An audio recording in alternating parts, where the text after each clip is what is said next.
¿Qué tal? ¿Cómo están? Espero que muy bien. Pues bienvenidos a otro video más de Hablando al Aire, aquí con el equipo de Liceo Libre. Estoy con Eduardo y con Isaac, que ya conocen. Y bueno, oficialmente este es el primer capítulo ya de Hablando al Aire. Y bueno, vamos a tocar el tema del psicoanálisis, específicamente el freudiano, ¿no? El de Freud. Porque, bueno, sé que también está en una corriente muy fuerte, que es la lacaniana, ¿no? La de Lacan. Pero vamos a tocar algo más sencillo. Recuerden que Hablando al Aire justamente busca como difundir a estos pensadores, estos temas, para que sea un detonante y ustedes también pues se interesen por los temas o por los autores. Bueno, pues Sigmund Freud es de origen austriaco. Explícanos, por favor. Ya sabes que mi base es la desinformación. Conozco muy poco de señor porque pues, como que mucha gente lo ocupa, ¿no? Como que se cuelga mucho. Es popular, es como famoso. Es muy, muy famoso. Pues como que está de moda en cierto sector de las... No moda, pero como que lo ocupa mucho un sector grande de la sociedad, como que se cuelga de él, ¿no? Pues mira, hay como todo, o sea, hay personas que están como a favor del pensamiento freudiano y del psicoanálisis y que es funcional y que podemos encontrar o descubrir muchas cosas, ¿no? Pero ahora vamos a desmenuzar, ¿te parece? Vamos a empezar mejor primero, ¿qué es Freud así súper rápido? Y dice el profe, tú si me dejas. No, yo lo sé, pero pues, o sea, es que ya se iba a ir muy lejos. No, sí. Pero me gustaría saber primero quién es, qué hizo, cuál es su género y sus principales... Su género ya es otro concepto, pero bueno, a ver, les decía que era de origen austriaco, aunque por cuestiones geográficas se le considera pues alemán, ¿no? Él estudió medicina, él era psiquiatra, o sea, de alguna manera él como es un científico de la academia. ¿Por qué aclaro esto? Bueno, porque una persona que usa el método científico y que se va a ir como a este lado muy metafórico, interpretativo, los sueños, los lapsus, los errores y todo esto que pareciera no importante, ¿no? Como, pues eso es algo, si te equivocas o dices algo, el nombre de otra persona cuando estás con alguien, pues me equivoqué, pues, ¿no? Y entonces él se da cuenta que estos errores, todos estos, asumaban otra cosa, ¿no? Que podían ser interpretados y dejar de ver muchas cosas de las personas. Pero entonces, ¿él es psicólogo o es psiquiatra? No, él era psiquiatra, obviamente. Okay. Dentro de la psicología es una corriente del psicoanálisis, pero él oficialmente era médico y especializado en psiquiatría, ¿no? Ahora, cuando él empieza a crear el psicoanálisis, se encuentra con, por ejemplo, la hipnosis. Freud al principio sí hipnotizaba a las personas. O sea, sí trabajó esa parte. Después lo abandona. ¿Por qué lo abandona? Para él, la hipnosis, pues, estabas dormido, en realidad, efectivamente, cuando dormimos se abre como esta compuerta del inconsciente y podíamos como saber muchas cosas aparentemente. Porque llegan varias mujeres, principalmente histéricas, con ciertos síntomas, ¿no? Por ejemplo, una mujer que no puede caminar, pero cuando está hipnotizada, camina. Entonces, ¿qué pasa ahí? Estamos desechando la parte orgánica, la parte médica. No tiene ningún problema en las piernas. ¿Por qué? Pues porque obviamente cuando está dormida, cuando está hipnotizada, puede caminar. Entonces el problema no es orgánico. Está en la conciencia. Entonces imagínense un médico que, a ver, pues ya le busqué y no le encontré nada orgánico, sus piernas están bien, su columna, todo. Entonces, ¿por qué no camina? ¿No? ¿Por qué no puede caminar? Bueno, cuando se hace la hipnosis, pareciera que eso la iba a curar, ¿no? Le hipnotizamos, ya camina, ok, entonces la despertamos y sigue caminando. No, el problema es cuando despertaban, pues seguía sin poder caminar. Entonces, por eso deja de utilizar, por ejemplo, la hipnosis y empieza a buscar, el psicoanálisis yo creo que es más bien una búsqueda constante de Freud. Freud se equivoca, Freud va acertando y si vemos este proceso de Freud en sus textos, pues nos damos cuenta que al principio tenía una postura, ¿no? Entonces, después cambia, es como muy Lo va evolutivo. construyendo. Lo va construyendo, sí. Con el prueba y error, totalmente. Indudablemente. Y algo muy interesante, con esto ya termino con los conceptos generales de Freud, es que recurre a la filosofía, ¿no? O sea, creo que el psicoanálisis es esto lo digo yo, no Freud. Creo que el psicoanálisis no hubiese podido construirse sin recurrir a la filosofía. Es decir, es obviamente, él de alguna manera nunca aceptó haber leído a varios autores, a varios filósofos, pero indudablemente sus textos y su teoría los transparentan, ¿no? Como un médico, un científico va a recurrir a la filosofía, porque para el siglo XIX, finales del siglo XIX, principios del XX, pues ya la filosofía estaba como en un cuestionamiento muy fuerte, porque aparecen justamente las ciencias sociales, ¿no? Entre ellas, obviamente, la psicología, ¿no? La psicología que va a surgir, que se va a apartar de la psiquiatría, ¿no? La psiquiatría se va siempre por lo médico, mientras que la psicología se va por las ciencias sociales y ciencias humanas. Entonces, Freud va a recurrir a la filosofía porque es donde encuentra los medios para poder interpretar, ¿no? Para poder darle un significado a lo que nosotros decimos y hacemos. Es decir, lo que Isaac dice, lo que Eduardo dice, no necesariamente es lo que quiere decirnos, ¿no? Hay como un significado detrás de ello y eso se tiene que interpretar, ¿no? Obviamente, el psicoanálisis tiene dos líneas. Una es el psicoanálisis teórico, que sirve y que lo utilizaron muchos pensadores posteriores a Freud, ¿no? La escuela de Frankfurt, ¿no? En Alemania, Adorno, Marcuse, todos recurrieron a Freud, ¿no? Para crear la sociología y la filosofía, ¿no? Alemana de esta escuela, ¿no? O sea, recurrieron a Freud. Esa es como una corriente teórica académica. Y por otro, la parte teórica, práctica, ¿no? Donde tú ya vas y por qué el diván, ¿no? por qué acostados, por qué tienen que recurrir a la infancia, por qué les platican sus sueños, y eso está interesante, ¿no? Porque ahorita con lo que nos dices, entonces, pues Freud es un psiquiatra, que es el padre del psicoanálisis, ¿no? Alemán, y que crea toda esta corriente que después muchos retoman, ¿no? Claro. Pero pues está interesante justamente su relevancia y porque hasta ahora sigue siendo muy, muy, muy conocido. Aunque, por ejemplo, como dice Isaac, con la desinformación, ¿no? Sí. Conoce el nombre y conocemos mucho de su nombre y de sus libros, que la interpretación de los sueños, pero realmente no sé qué tanto conocemos lo que postula, ¿no? Entonces, ¿por qué no pues, entramos como en ese detalle? Mira, aquí la parte teórica, pues es donde obviamente tiene muchas más aportaciones, hay mucha más vigencia de la parte teórica. La parte práctica ha sido muy cuestionada desde la misma psicología, desde la misma corriente. Hay por ahí un libro que se llama El libro negro del psicoanálisis, donde justamente varios pensadores de diferentes ciencias y profesiones cuestionan el psicoanálisis. Actualmente el psicoanálisis en Francia y en Argentina son los dos espacios donde pues, ahí el psicoanálisis es como pues, todo, ¿no? O sea, lo puedes conocer como de una manera distinta, por ejemplo, en nuestro país. Ahora, ¿en qué se distingue la terapia psicoanalítica? Bueno, Freud da como ciertas pautas, ¿no? De cómo debes ir interpretando, por ejemplo, los sueños, lo que es el inconsciente, el preconsciente y el consciente, ¿no? Da como muchas estructuras, ¿no? De alguna manera, que más bien son como antiestructuras, porque trata justamente de construir algo desde la interpretación, desde algo que no es visible. Es decir, a ver, tenemos una conciencia y esa conciencia es escindida desde la infancia. Entonces, ¿cómo se escinde esa conciencia?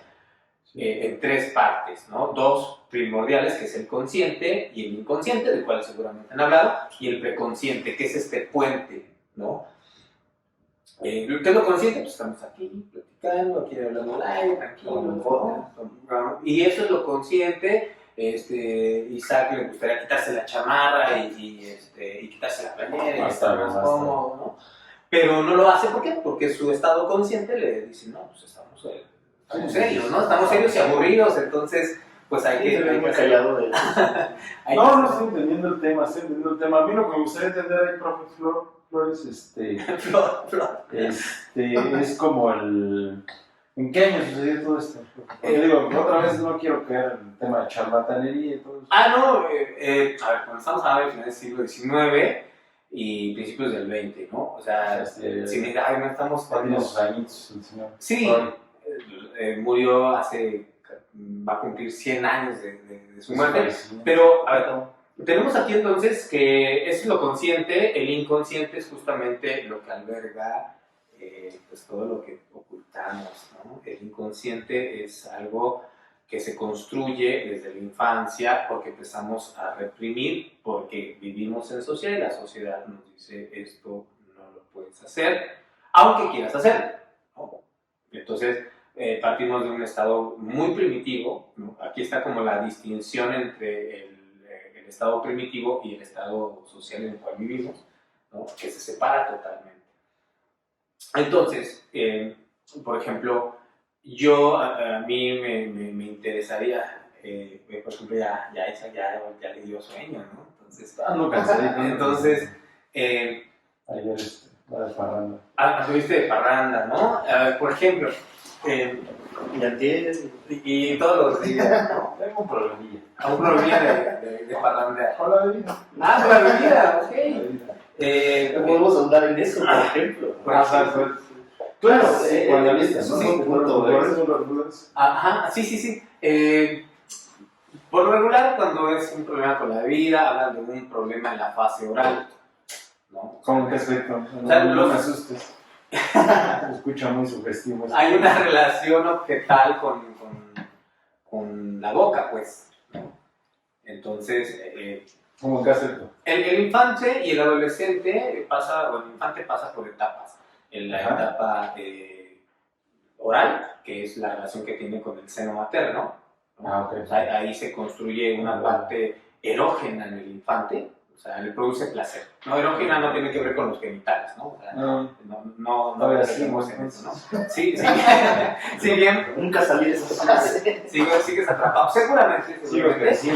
De hecho, lo que sí podemos reconocer es que nuestra generación sí está en una crisis de madurez. Por eso se nos llaman los chavorrucos, ¿no? A ver, hay una etapa oral, que es la primera etapa donde pues, hay una relación de placer en el infante justamente con el seno materno o con el biberón, ¿no? La succión, y eso le produce placer al bebé. Y eso para Freud es algo sexual, no porque tenga erecciones, o no tiene nada que ver. ¿Por el mero hecho del placer? Sí, cuando escuchamos esto, es que en Freud todo era sexual. Era erótico, ¿no? Es que, por ejemplo, esa era una de mis puntos más adelante. Justamente algo de lo que, si no lo conoces tanto, escuchas mucho es a Freud no es un buen referente porque todo lo lleva a lo sexual. Pero no se dimensiona, o yo siento que no dimensionan bien hasta qué punto, porque tal vez no se conoce con exactitud. Sí, porque lo sexual siempre lo condicionamos a lo genital, ¿no? Sí. El pene y la vagina, entonces eso es sexual, Los senos. Sí, la copulación, ¿no? La penetración, no. Ya despertó. Lo sexual tiene que ver justamente con lo que produce placer. Ok, entonces como un bebé. Sí, un bebé tenía placer al momento de agarrar la chichi. Sí, no hay una Freud dijo, está excitado, cerebro. No. Está sintiendo placer. Exacto. Okay. O sea, porque obviamente un bebé no puede tener una erección, no puede tener pensar, no tiene la suficiente cultura para construir un objeto sexual. Okay. Por ejemplo, en nosotros, gracias o no a la cultura, tenemos objetos sexuales. El objeto sexual, por ejemplo, de un perro pues es la perra, de un gato es la gata. En el caso del humano, no. El objeto sexual puede ser cualquier cosa. Pues en estos tiempos, sí. No, en todos los tiempos. Y literalmente, cosa, ¿no? Ni siquiera tiene que ser ya un ser vivo. Claro. Sí, no. Sí, yo veo esta computadora y algo le veo, ¿no? Sí, Sí, o sea, puede ser porque... No sé, por yo creo eso- que sí tienes más de un problema. Pero Por eso podemos pensar, pues tal persona me gusta porque tiene ciertas características, cierta forma de ser, y hay otras que no me gustan, otras personas que no me atraen, justamente por eso, porque hay un objeto sexual. Después del infante, una vez que es desprendido del seno materno, Iba a decir, ¿no? Que regresaras a eso. sigue otra etapa que es la fase anal, donde se le enseña a controlar los esfínteres, ¿no? O O sea, ok. es la idea de autoridad y de control y de límites, ¿no? En el infante. ¿Por qué? Porque obviamente un bebé puede hacer del baño donde sea. Por eso usa pañal, ¿no? Porque le dan el baño y hace. Pero con el paso del tiempo, tú ahorita no te puedes hacer del baño aquí. Bueno, sí puedes, ¿no? Puede, ¿no? lo ha hecho. Lo ha hecho. Pero esta vez no. Esta vez se ha reprimido, se ha controlado, porque hay una cultura que le De hecho, los del dice... baño en muchos lugares que no te puedes ni imaginar. que te dice no lo puedes hacer, ¿no? Porque estamos aquí, no, aquí no sé. Entonces, el control de las esfínteres, ¿no? Del infante también le genera el control y después hacerlo le genera placer. ¿A quién no le han dado el baño? Sí, decir ya no aguanto, pero no puedo hacer aquí, y cuando lo logra hacer, A él, ¿no? enorme. Dos años. Es que no lo tengo mucho. Y más cuando ando tomadito. Y en la fase anal, yo recuerdo, no sé si estoy mal, pero también tenía que ver con el contacto literalmente físico a la hora de limpiarlo, ¿no? ¿Eso estaba involucrado o estoy recordando mal? Sí, aquí también hay una percepción. Bueno, lo estoy haciendo como muy resumido, porque cada fase tiene muchísimas variantes. Más bien como que se pueden, qué es lo que se construye en el infante cuando pasa, por ejemplo, de la fase oral a la fase anal y así consecutivamente. Que en realidad es que esto... Y se tiene como claro de qué edades a qué edades. No. O sea, yo ahorita puedo seguir en la fase anal. Bueno, lo que pasa es que si en su momento las fases no fueron las correctas, en la adolescencia y en la adultez, porque eres un adulto, te digo, Más o menos. físicamente, Okay. pues pueden como aparecer esos fantasmas. Y justo por eso cuando mencionaba lo del alcoholismo, ¿no? Como tu problemita. Por eso decía, es un problema que hubo en la fase oral, en su momento, no ahorita. Sí, o sea, ya traigo broncas. Exacto. Son Sí. problemitas de Sí, de hecho, por eso el psicoanálisis regresa constantemente a la infancia, a las relaciones familiares. O sea, por ejemplo, si estuvieras en un proceso terapéutico, bueno, el psicoanálisis tradicional es en diván. Sin embargo, hay otra corriente más reciente que es la psicoterapia, que si bien está influenciada por el pensamiento freudiano y lacaniano, es decir, el psicoanálisis, no recurre al diván. No necesariamente tiene que recurrir al Y diván. nunca nos platicaste, ¿por qué el diván? ¿Qué representa? Yo no conozco al Divine. Sí. Nuestro nuevo Es camarógrafo. muy mala fama. Sí, el señor de la cámara. Sí, de la cámara. Sí. Ok. Porque cuando se está recostado y el no ver cara a cara al terapeuta, al psicoanalista, implica mayor liberación a la hora de hablar. Okay. Entonces, ¿por qué? Porque estás recostado, estás cómodo y aparte no estás viendo la cara o el rostro de tu psicoanalista, entonces no sabes si está aprobando o rechazando lo que estás diciendo. Sí, o si te está juzgando. Ajá, si claro, está burlando. sus Así de que, gestos, ¿no? ajá, me está mintiendo, ¿no? Porque Freud indudablemente nunca aceptó, bueno, dicen que por ahí sí lo aceptó, que leyó a Nietzsche, ¿no? Porque él fue maestro, bueno, primero psicoanalista y después maestro de Luz Salomé, que fue el amor platónico de Nietzsche, ¿no? Ahora le dicen crush, ¿no? La nueva generación. Los chavos. La chaviza. Yo creo que ya ni siquiera le dicen así. Pero estamos ya tan viejos. No, ya no. Pero yo me Ya quedé. no. Sí, yo soy más viejo que todos, entonces yo me quedé más. A ver, se le llama. Y Luz Salomé, pues fue la que lo llevó justamente a Freud a conocer el pensamiento nietzscheano. Que como dices, ¿no? O sea, creo que se nota el pensamiento nietzscheano y hasta de Schopenhauer, ¿no? Simplemente el tema del consciente, o sea, desde el mundo como voluntaria de representación de Schopenhauer lo dice, ¿no? Que el ser humano no puede verse al espejo, ¿no? Y habla de este tema de inconsciente. Sí, una después es evidente, ¿no? ¿Por qué iría a terapia, no? ¿Por qué iría a terapia, no? O sea, ¿yo por qué tendría que ir a terapia, no? Pues obviamente porque tú no puedes verte a ti mismo. Hay cosas que no puedes ver de ti. El ser no puede verse al espejo, justamente. Es que sí es un tema muy extenso, señor Flores. Entonces, por eso yo recurro a un terapeuta para que él se convierta como en el espejo donde yo pueda verme. Es como una guía en un proceso de autoconocimiento. Ajá, claro, indudablemente. Entonces, por eso se recurre. Entonces, bueno, en este verborreo que nos hemos aventado, Hay muchas frases, ¿no? El pachangueo que llevamos. Frases por frases no vamos a parar. El desma que estamos echando.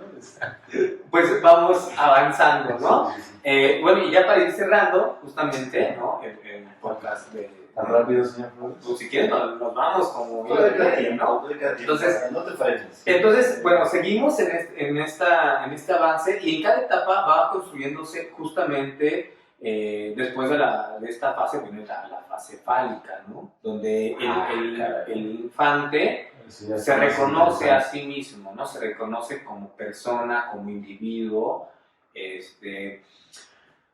Aquí igual viene una crítica muy fuerte a Freud. Recordemos que es un alemán de finales del siglo XIX, principios del XX. Con los cigarritos. Entonces, a ver, ¿a qué vamos con esto? La fase fálica, pues, ¿qué es el falo, no? O sea, sí. Si lo interpreto de forma muy sugestivo eso. física, pues estamos afuera, tiene que ser con el pene, ¿no? Y entonces el pene es el falo. Y no. El falo puede ser cualquier cosa que deseas y no tienes, ¿no? Hay un sentimiento de castración en el sujeto, ¿no? Entonces, aquí podemos transparentar a Nietzsche, como lo decíamos hace rato, en varias partes. Yo creo que les he comentado lo de Luis Salomé, que leyó a Nietzsche, leyó a Zaratustra, indudablemente. Hay un texto que se llama Los que delinquen por conciencia de culpa, si no me fue el título de Freud, el texto de Freud. Es un texto muy sencillo de 2 paginitas, donde habla de por qué las personas delinquen y recaen, ¿no? Porque la cárcel acaba de surgir en la época de Freud, ¿no? Ahora pues, la cárcel es algo muy normal, pero se dieron cuenta que muchos de los que estaban presos, cumplían su condena y salían, regresaban. Reincidentes, ¿No? Y dicen, ¿por qué reincidan? ¿En la actualidad igual? Sí, bueno, sí, obviamente, pero ahorita porque es algo normal. Pero imagínate cuando recientemente se han construido las cárceles en el siglo XIX, que el castigo era justamente la privación de tu libertad, porque si ya habías cumplido con tu castigo, ya estabas libre de todo, porque volvías a delinquir para que te regresaran a la cárcel, ¿no? Era como algo absurdo. No, al contrario, yo lo que quiero es salir, no quiero quedarme aquí. Y lo que entendemos es que justamente, constantemente, la mayoría de las personas que delinquen reinciden, ¿no? Entonces, decía, ¿por qué lo hacen? ¿Y qué es lo que hace Freud? Porque se da cuenta que a lo mejor su reincidencia no tiene que ver con el acto de cometer el delito, sino porque la carga culposa que tienen necesita ser castigada, necesitan ser, es decir, a lo mejor yo no estoy aquí porque robé, pero estoy aquí porque a lo mejor no le pegué a alguien, ¿no? A mi hijo o a mi esposa, y entonces por eso estoy pagando una culpa que a lo mejor no tiene que ver con lo que hice, ¿no? O sea, robé, pero pues el robo era lo de menos. Yo lo que quería era justamente aquí. Y en ese texto Freud dice, bueno, esto ya lo había planteado, lo había pensado Nietzsche en el Zaratustra, en el pálido delincuente. Es donde yo he encontrado que sí Freud reconoce, sí leía Nietzsche, ¿no? Entonces, ¿por qué digo esto? Bueno, porque mucha de su teoría es más nutritiva, es mucho más fructífera si leemos también a Nietzsche. Y si leemos a Hegel y si leemos a Schopenhauer. Claro. Pero como escriben de una manera como compleja, sobre todo Hegel, pues Schopenhauer no tanto. no, Nietzsche era pues como era filólogo, escribía de una manera exquisita, ¿no? A diferencia, él realmente no era filósofo, ¿no? Entonces, yo creo que por eso podemos ir avanzando y así se construye el inconsciente. Este lugar donde albergamos, ¿no? Albergamos pues todo aquello que quisiéramos hacer, pero no podemos hacer ni podemos decir. Hagan de cuenta que en el inconsciente está todo lo que queremos de forma pura, ¿no? O sea, sin tapujos. Por eso cuando soñamos, podemos soñar lo que queramos, sin todo lo que, o sea, perversiones si quieren, todo lo que sea, ¿no? Que vuelas o que estás con quien sea, ¿no? Hay, de hecho, los sueños para Freud son sueños, son deseos reprimidos cumplidos. Entonces, ese es el sueño. Prof, disculpa la interrupción, pero ya estamos pasando el tiempo que hemos destinado. Y creo que derivamos mucho más que hacia Freud, hacia lo que es el psicoanálisis, ¿no? Como uno de sus postulados. Se vería interesante para cerrar un ejercicio con mi saquito. ¿Qué te parece? Claro, sí, indudablemente. De hecho, unas preguntas para ver hacia dónde nos va llevando esto antes de que cerremos el podcast. Sí, algo sencillo. Tampoco es que te comprometas aquí públicamente. Seguramente alguna vez has soñado. ¿Se puede mentir, señor Cruz? Claro, indudablemente. Okay. La mentira, a ver. Pero como en el diván, mira, tú volteando para allá. Así. Algo interesante es que en el psicoanálisis no importa si el analizado miente. Bueno. Es que también la mentira que dice tiene un significado, una interpretación. Puede salir peor. Es que inclusive, o sea, hasta tu mentira puede decantar un poco. Sí, puede ser. Y justamente porque puede ser interpretada, ¿no? Esa mentira. Sí, y obviamente... Pero no es presión. No, bueno, el terapeuta nunca te dice, me estás mintiendo. Okay. O sea, eso nunca pasa. O sea, en realidad... Y en realidad no importa si está mintiendo. Ok. A ver. Porque en este... Yo estuve pensando y recordando tu sueño. El sueño que tú... sí, un sueño que quieras. Y le vamos a dar como... Más o menos cómo se interpretan los sueños. Es puro 3X, ¿no? Dale con todo. Porque justamente eso es uno de sus grandes libros más famosos, yo creo, ¿no? La interpretación de los sueños de Freud. Claro. Porque que no tiene nada que ver con, si sueñas con agua, entonces significa esto y sí. Sí, no es tan literal, la interpretación no es tan literal. ¿No? La interpretación es individual. Correcto. O sea, no es estandarizada, como por ahí encontramos el libro de los sueños, lo cual está desde otro lugar. O sea, yo no lo... ¿cómo le digo? No lo comparto, pero es válido, ¿no? Para quienes asumen eso, por ejemplo, que compran su interpretación de los sueños y, es que soñé con agua, quiere decir que voy a tener mucha abundancia económica. O sea, entonces, ahorita nada más, ¿qué es lo que tengo que hacer? ¿Explicarte como No, platícanos un sueño. ¿El último que tú? El último que tú Eso dices. es importante. El más... El que quieras, inclusive la elección de tu sueño, va a poder interpretar. La elección. O sea, tú eliges el que quieres. Es decir, todo se está interpretando. Ahorita obviamente esto no es una terapia, no puede serla porque... No sé, pues últimamente he soñado así, como en convivencias, es como que estoy como conviviendo con otras personas, como en tipo fiestas. Bueno, un sueño, porque si me hablas así, que tengo 20 sueños, uno específico, el último que tuviste si quieres, como lo mencionaste, o el que tú quieras. El último. Cuéntame, ¿qué pasó en el sueño? ¿Cómo inició? Yo estaba ahí con una persona. ¿Qué persona?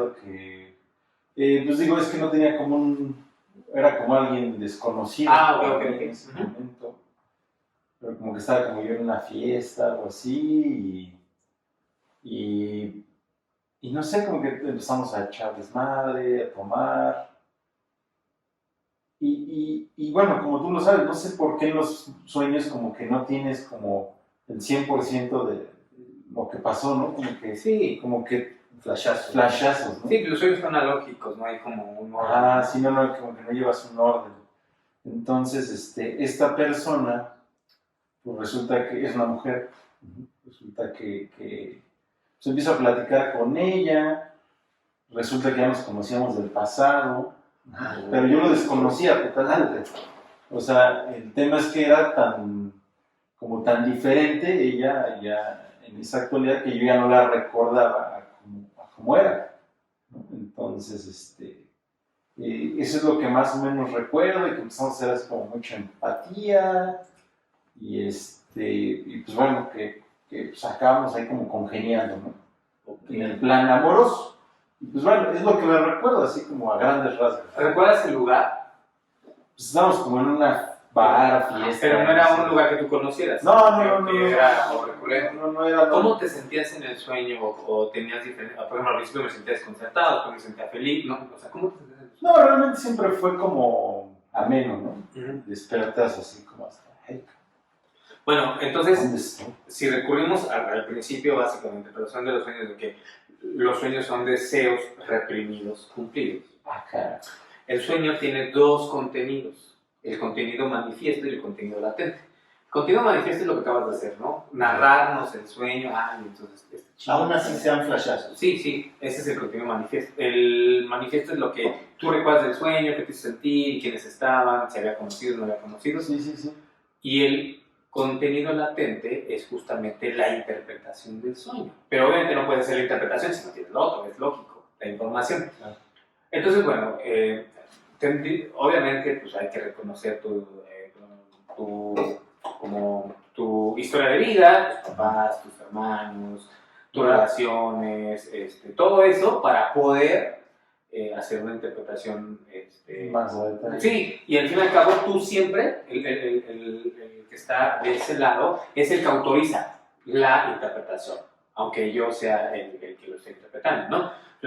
Obviamente vamos a hacerlo de forma ficticia, ¿verdad? Todo esto que voy a decir no es, porque no estamos en terapia, no es real, no es, pero bueno, para que más o menos se entiendan, ¿no? Cómo se hace esto, pues entonces yo digo, bueno, pues esta chica a lo mejor es alguna persona que tú siempre quisiste estar con ella y que a lo mejor ahorita que la reencuentras, dices, wow, ¿no? O sea, es totalmente diferente. Ahora es lo que yo esperaba de ella, ¿no? Que en realidad, ahí hablamos otro concepto, el amor en Freud es una construcción que tú haces, ¿no? Entonces, pues no es que sea perfecta, ¿no? Tú la haces perfecta, lo cual está bien, ¿no? Pues tú la Sí, todos los humanos vemos lo que nos acomoda. Sí, en este caso, en el amor, sí, tú la pintas a mano y le pones, le quitas y bla. Y obviamente, a lo mejor esta chica es algo que apenas estás iniciando, pero que en el sueño tú ya dices, esta es la de veras, ¿no? Con esta sí. Entonces, No me asustes. es una interpretación, al fin y al cabo tú la validas, dices, no, ¿cómo que está desvariando, ¿no? Pero bueno, más o menos así es como se hace. Es un ejercicio así. Sí, como todo ficticio, ¿verdad? No tiene nada que ver. No tan ficticio. No lo sé. Yo trabajo con lo que me dieron, ¿no? Divine, corta. Entonces, pues más o menos es así. Obviamente, pues llega un proceso terapéutico. Yo lo estoy haciendo a lo mejor, no sé, yo sé que ya me han dicho, oye, es que tú lo estás haciendo muy introductorio, muy superficial. No, en realidad pues es para que justamente si nos mantenemos en la academia aquí como con los secretos, pues nadie nos va a hacer caso, ¿no? Nadie nos va a escuchar, ¿no? Si quieren, ¿no? Que plantes todo el pensamiento de un autor. No funciona. No funciona. Y tampoco lo van a ver, ¿no? Ni lo van a escuchar. Pero bueno, pues vamos a hacer entonces aquí. Me voy asustado, señor Flores, me voy asustado. Eso está perfecto. Entonces, quiere decir que funciona. Ahorita le seguimos. Cortamos Divine y le seguimos. Ok, entonces me voy pensativo. Bueno, pues vamos a dejarlo hasta aquí. Pues gracias. Nos despedimos. Isaac y Eduardo, gracias por la invitación y hasta la próxima. Gracias a todos.